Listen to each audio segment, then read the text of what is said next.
10h midi. Véronique Tiberghien sur la première. C'est votre premier réflexe du matin. Le regarder avec amour. À l'heure du café, vous le dévorez des yeux. C'est vrai qu'il est si beau, avec ses courbes avantageuses. Partout où vous allez, il est là, collé contre vous. Vous l'allumez, il vous éclaire. Vous le touchez, il vous obéit au doigt et à la voix. Pas de doute, vous étiez tous les deux destinés. Oui. Qu'est-ce que ça vous évoque ? Le Père Noël est une ordure, mais pas le texte, ça n'a rien à voir. Aujourd'hui, on va parler des smartphones. Ah, c'est Oui. ça qu'on ne peut pas quitter, qui nous Exactement. envahit, d'accord. En fait, c'est l'introduction des reportages de Cache Investigation. Oui. Cette année, le reportage aura 5 ans déjà, mais reste d'actualité. Eh bien, ce reportage s'est penché sur le côté dark, on va dire le côté sombre de nos smartphones. Ça a l'air drôle comme ça, mais c'est assez édifiant en fait comme reportage. Alors aujourd'hui, on va donc parler de nos téléphones portables, leur fabrication, commercialisation et leur impact, étant donné que maintenant tout se calcule en impact, tout se mesure en impact. Le smartphone, vous l'avez compris, est devenu complètement incontournable. On a tous besoin, on ne sait plus faire sans. On l'a sur nous tout le temps, on parle carrément de prolongement du corps humain. On le consulte des dizaines à des centaines de fois par jour, donc source d'addiction. Et puis c'est cher, surtout quand on le change, et c'est la moyenne tous les 2 ans. En 2019, 2 personnes sur 3 dans le monde sont déjà équipées d'un téléphone portable, c'est beaucoup.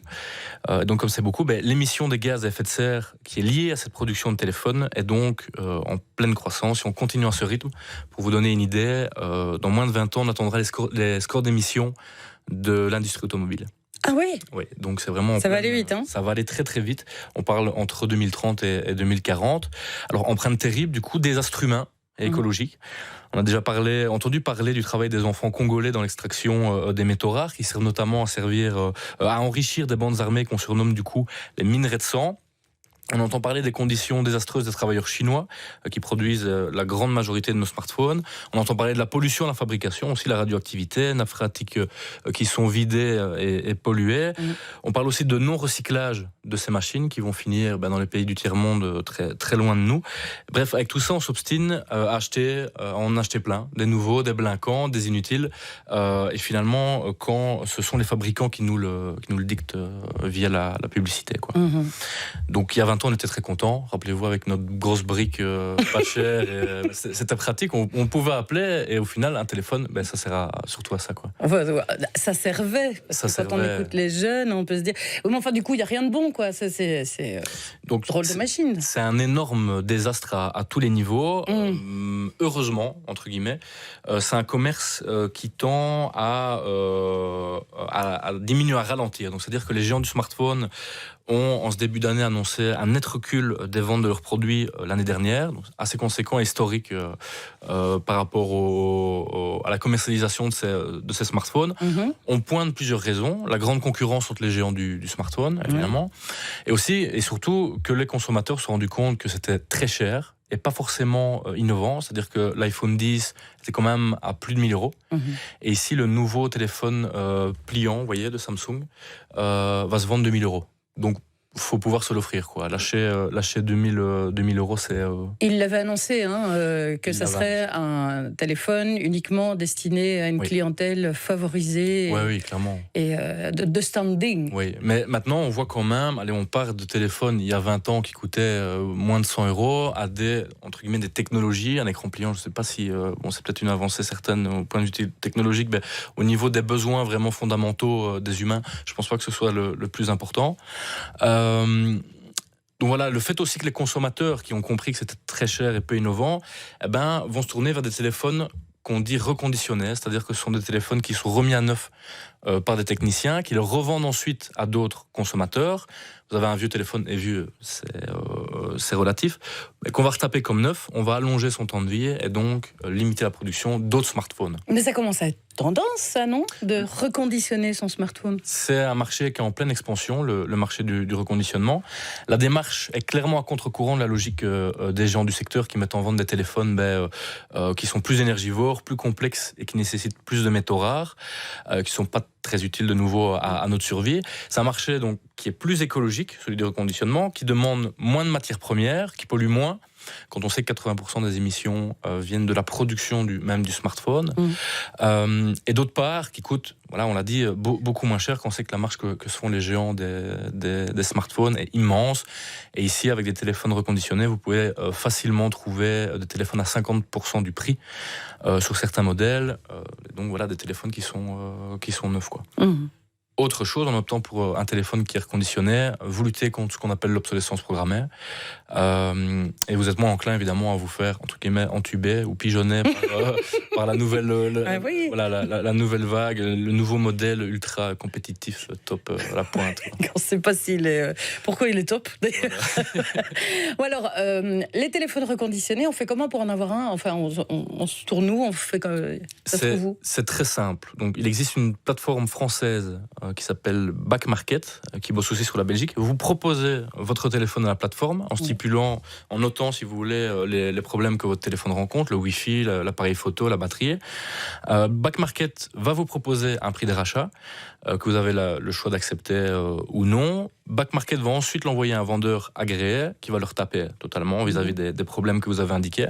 Et ensuite, il va le revendre neuf ou assimilé neuf et presque 2 fois moins cher à un autre acheteur. Donc sur Back Market, vous trouvez l'iPhone 10 dont on parlait tantôt à 1100 € au prix reconditionné, c'est-à-dire 690 €. Ça reste effectivement toujours un certain prix. Oui, mais on est quand même effectivement à quasi 50% du prix initial. Donc on passe de 1100 à 690. Bon, pour les fans de la marque, je pense que c'est assez avantageux, surtout que ce sont des machines qui sont comme sorties d'usine. Ouais. Maintenant, j'imagine que si on n'est pas des super fans d'eux, on peut trouver des téléphones encore moins chers que ça. Vous l'aviez dit, il me semble. Il y a toutes les marques possibles et imaginables. Et donc voilà, si vous avez un problème avec votre smartphone, vous contactez cette plateforme qui s'appelle Back Market et qui va vous proposer un prix de rachat et que vous êtes certain que votre téléphone va être réutilisé et racheté de nouveau par un autre utilisateur. Si vous n'aimez pas faire ça sur Internet, il existe aussi des ressourceries près de chez vous, des caches converteurs ou caches express. C'est là où j'ai acheté mon nouveau ancien neuf reconditionné. Parce que vous avez un téléphone reconditionné. Oui. Vous l'avez testé. Je l'ai testé. Et ça marche. Et ça marche super bien. On a une garantie de 6 mois qui est obligatoire dans ce genre de cas. Ouais. Donc même via Back Market, ça fonctionne aussi.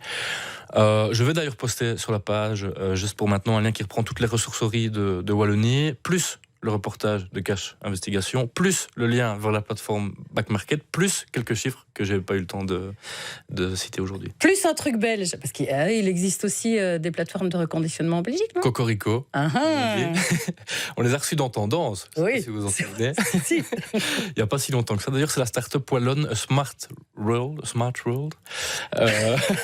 C'est gentil de compatir à mon accent anglais. Alors que vous êtes parfait bilingue en réalité. Parfait bilingue. Mais ouais. Almost fluent, avec l'accent de chez moi. A Smart World, donc. A Smart World. Donc, autant vraiment faire du local et passer par cette start-up. Même principe, ils récupèrent des téléphones des particuliers ou d'entreprises, oui. Ils les réparent et ils les revendent ensuite. Donc, si vous pouvez passer par cette start-up, évidemment, Nouveau Cocorico, c'est belge. Ils font partie de ce marché en plein boom du reconditionnement de téléphone. Ce qui est possible aussi de faire, c'est que vous pouvez vous-même apprendre à réparer votre téléphone, ce qui est déjà un peu plus compliqué, même s'il existe des tutoriels sur Internet. Si vous avez un petit peu si vous êtes un peu un bricolo, oui. Ça reste possible. Ou alors encore acheter le Fairphone. Le Fairphone, je ne sais pas si vous en avez déjà entendu parler. Si, tout à fait. Donc c'est un téléphone modulaire qui peine un petit peu à démarrer parce que c'est un téléphone qui est assez lourd, qui est assez épais. Mais le but, l'innovation entre guillemets de ce téléphone, c'est que c'est un téléphone modulaire, donc composé de plusieurs pièces. Et vous pouvez, s'il y a une partie qui est défectueuse, retirer la pièce défectueuse pour la remplacer et ne pas changer l'entièreté du téléphone. C'est ça, c'est un téléphone éco-responsable. Exactement. Donc voilà, pensez surtout au reconditionnement. On va arrêter d'acheter des téléphones neufs sur le dos de travailleurs qui ont des conditions de travail épouvantables, qui coûtent super cher, qui sont pas vraiment utiles et qui en plus ont un impact écologique énorme. Il faut absolument acheter en seconde main. Ça doit devenir un réflexe parce que je pense qu'on est assez équipé maintenant en machines pour pouvoir continuer à les utiliser, et c'est tellement plus logique d'utiliser quelque chose qui est déjà à notre disposition. En fait. Et quand vous avez des ados qui au bout de 6 mois le perdent, le cassent, le font tomber, machin, etc. Puni. Autant puni, oui, mais bon après comme ils en veulent quand même un, vous achetez reconditionné, c'est nettement moins cher, et puis de toute façon l'usage y est, donc. Oui, et les possibilités sont entre guillemets infinies, c'est-à-dire que sur place ici vous pouvez trouver des magasins de seconde main, vous pouvez faire ça sur internet, vous allez payer moins cher. Ouais. Vous allez libérer votre conscience peut-être de tout ce qui se passe derrière ce marché du smartphone. Non, mais je veux dire, un téléphone qui est reconditionné, c'est un téléphone qui n'est pas produit par des petites mains, que ce soit en Chine, que ce soit en Afrique, quoi. Je vous remercie de libérer notre conscience, Robert Collard. Je vous en prie. On vous retrouve sur Facebook pour votre page Geste pour maintenant, sur laquelle on va retrouver évidemment tous les éléments que vous allez nous poster, et puis vous nous direz si votre téléphone fonctionne bien, évidemment, dans le futur. D'accord ?